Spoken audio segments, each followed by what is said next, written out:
YouTube channel Amar Panchhi food वर्ल्डको तर्फबाट मैले बेसिक कुकिङ सुरु गरेकी छु। यस बेसिक कुकिङको मार्फतबाट म हजुरहरूलाई हामीले दैनिक जीवनमा खाने परिकारहरू छिट्टो समयमा नै घरमै पाइने सामग्रीहरूबाट कसरी मिठोसँगले बनाउने भनेर सिकाउँछु।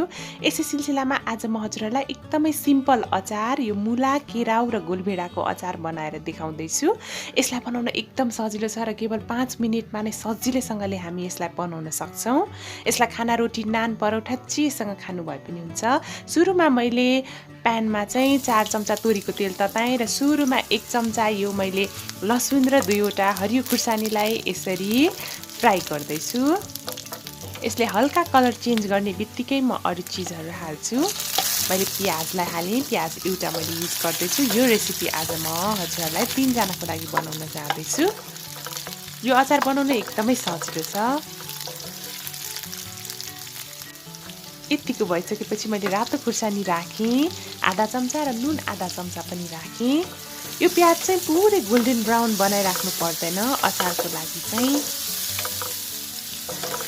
हजुरहरूले चाहिँ यसमा राख्नको लागि मटरको साग वा यो हरियो केराउलाई भिजाएर हाल्न सक्नुहुन्छ। मैले चाहिँ हरियो केराउलाई भिजाएर हालेँ र सानो केराउ पनि हालेँ।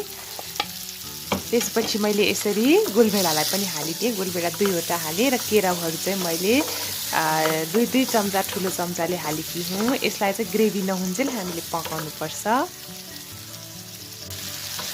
यतिको भइसकेको छ।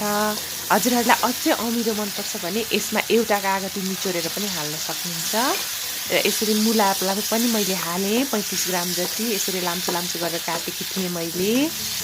यो रेसिपी बनाउन एकदम सजिलो छ र कहिलेकाहीँ घरमा के तरकारी पकाउने होला भन्ने अवस्थामा चाहिँ यो हजुरहरूले सजिलैसँगले पकाएर खान सक्नुहुन्छ।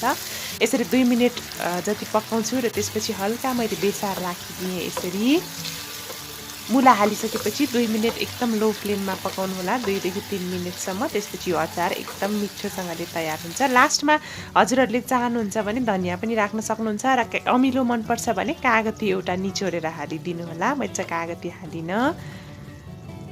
हजुरहरूलाई सर्भ गरेर पनि देखाउँदैछु। आजको रेसिपी हजुरहरूलाई कस्तो लाग्यो? यदि मन पर्यो भने भिडियोलाई लाइक, कमेन्ट र सेयर गरिदिनु होला। साथै मेरो च्यानल अमर पन्छी फुड वर्ल्डलाई सब्सक्राइब गरिदिनु होला। Thank you so much for watching. Have a nice day. Happy cooking to all of you. Goodbye.